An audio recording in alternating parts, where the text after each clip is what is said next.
विराटा की पद्मिनी। झांसी जिले के थाना चिरगांव में स्थित विराटा गांव एक ऐतिहासिक घटना का केंद्र बिंदु है, जिसके आधार पर श्री वृंदावन लाल वर्मा ने विराटा की पद्मिनी नामक उपन्यास की रचना की थी।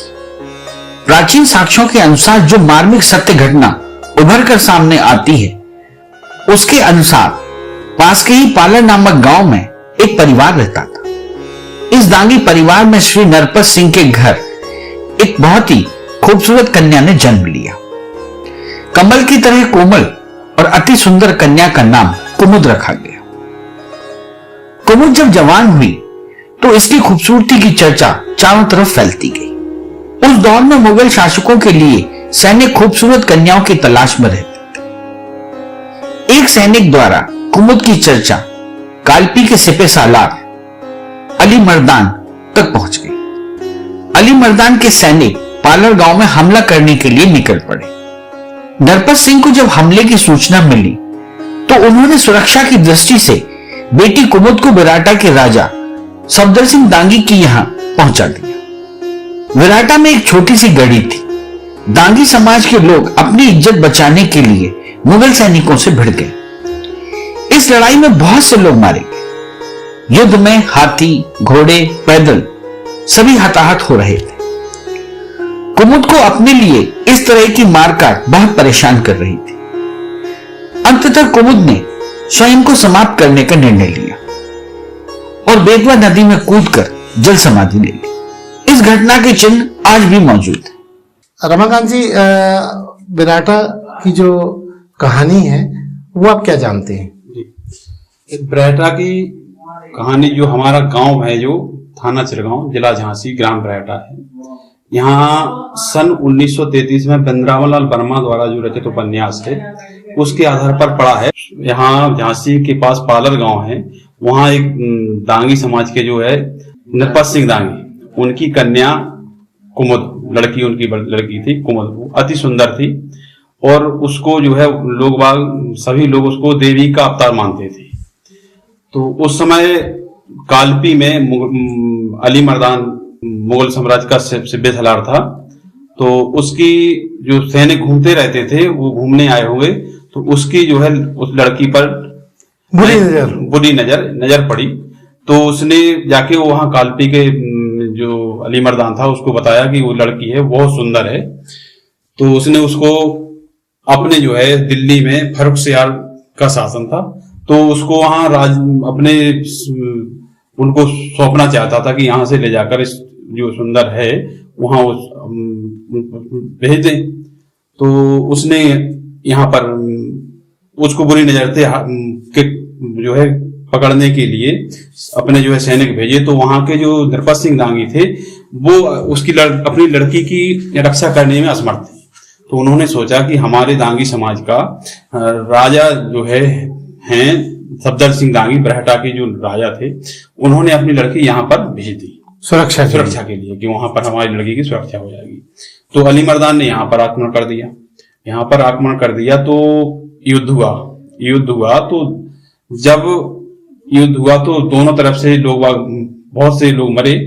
ये देखकर उस लड़की के मन में विचार आया कुमुद के कि जो सारा नरसंहार हो रहा है, जो हमारे पीछे हो रहा है, तो क्यों ना इसको जो है शांति करने के लिए मैं ही जो है अपना को खत्म कर दे दूं। तो वह सोचकर जो हमारी नदी बेतवा है, इस मंदिर के पीछे जस्ट कुंड है, उसमें उन्होंने जो है सरक कर अपने डूब गई थी। तो जब वहां डूब गई, ये जानकारी हुई, तो युद्ध समाप्त हो गया।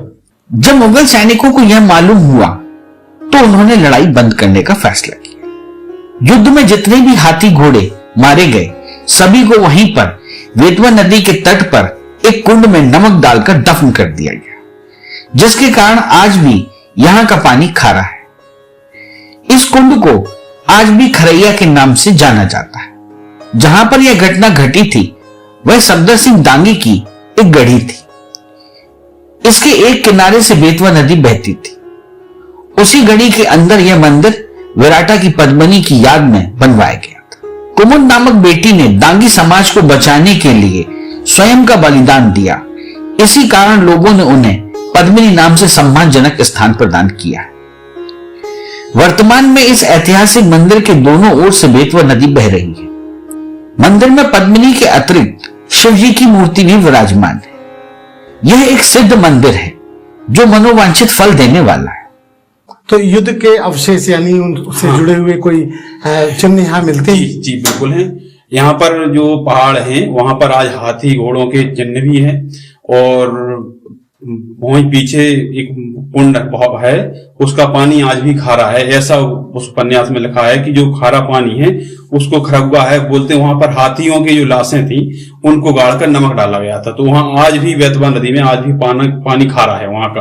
और जो लड़ाई हुई थी उसे एक उस जगह का दल सिंह भी नाम है, और एक है जहां लड़ाई हुई थी उसको लड़ाई का भी पूरा लोग हम लोग आप उसके आपकी अपनी भाषा में क्या कहते हैं? तो वहां लड़ाई का पौरा भी बोलते हैं। और ये मंदिर है, यहाँ सारे अवशेष मौजूद हैं।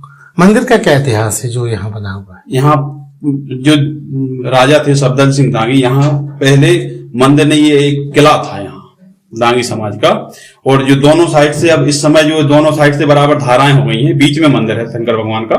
पहले एक साइड थी केवल, इस साइड नदी थी, और एक साइड जो है पहले राज था और गांव था, चलता था। अब धीरे धीरे कटान होने की वजह से दोनों साइड कटान हो गया है। और ये बहुत पूर्व स्थान है मंदिर भगवान शंकर का, हनुमान जी महाराज भी हैं।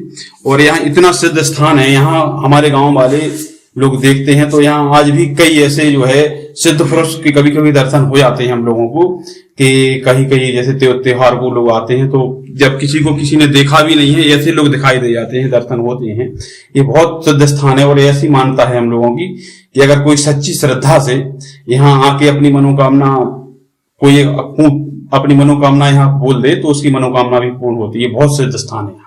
यहाँ उत्सव वगैरह कब मनाया जाता है? कब भीड़ भाड़ मेला लगता है? यहाँ मकर संक्रांति के दिन भव्य मेला का आयोजन हम गांव लोग और आसपास के समस्त लोगों के साथ जो है भव्य आयोजन किया जाता है, जिसमें कई प्रकार के कार्यक्रम भी रखे जाते हैं, मेला भी लगता है। कैसे कार्यक्रम रखे जाते हैं? सांस्कृतिक कार्यक्रम है, धार्मिक कार्यक्रम है, और मेला तो बहुत हजारों की भीड़ में मेला। आपने बताया कि अभी वो जो लड़की थी उसका नाम कुमुद था जी। तो फिर ये नाम बाद में पद्मिनी कैसे बदला? पद्मिनी उसको जो है जब उन्होंने अपना इतना त्याग किया कि अपनी समाज को बचाने के लिए कि हमारे पीछे हमारी समाज का सर्वनाश ना हो जाए, तो उन्होंने त्याग किया। तो इसलिए उनका नाम उनको पद्मिनी नाम से उपाधि दी गई है। क्या ये जो विराटा का मंदिर है और विराटा में पद्मिनी का जो उल्लेख मिलता है ऐतिहासिक, क्या आपको लगता है कि इसे पर्यटन से जोड़ा जाना चाहिए? बिल्कुल सर, ऐसा तो हो जाएगा। सरकार से मेरी अपील है कि अगर ऐसे पर्यटन में जोड़ा जाए। यहाँ के लिए जैसे रोड की व्यवस्था नहीं है और बीच बेतवंती गंगा में ये स्थान स्थित है, अगर थोड़ा कुछ बरसात में भी आने जाने के लिए व्यवस्था नहीं है। और दूसरी बात, यहाँ लाइट की व्यवस्था नहीं है, और इसके अलावा अगर पानी के भी साधन नहीं है, काफी ऊंचाई पे है और यहाँ पानी की बड़ी दिक्कत होती है। अगर पानी के लिए व्यवस्था हो जाए कुछ, और लाइट या आने जाने के लिए स्थल हो जाए, तो कोई आने जाने की बड़ी असुविधा है। और यहाँ के जो प्रधान है वो सब इसके लिए कोई देखभाल नहीं करते? प्रधान हैं, लेकिन प्रधान अपनी खावे खूबे के चक्कर में बने रहते हैं। मंदिर से मतलब न प्रधान को है ना काबू को है सर, तो लेन देन से मतलब? बस लेन देन से मतलब। जो भी प्रधान आते जाते रहते हैं सबको अपनी बड़ी रहती है कि काम विकास का कार्य हो, मंदिरों से उन्हें कोई लगाव नहीं। मंदिर में आवागमन का उचित प्रबंध नहीं है। बरसात के दिनों में नाव के द्वारा मंदिर तक पहुंचा जा सकता है। लोगों की मांग है कि इस स्थान के महत्व को देखते हुए इसे पर्यटन स्थल के रूप में विकसित किया जाना चाहिए। लाइट और पानी की भी उचित व्यवस्था प्रशासन द्वारा की जानी चाहिए। इस चैनल को लाइक और सब्सक्राइब करना ना भूलें। देखते रहिए बंजारा बीट्स।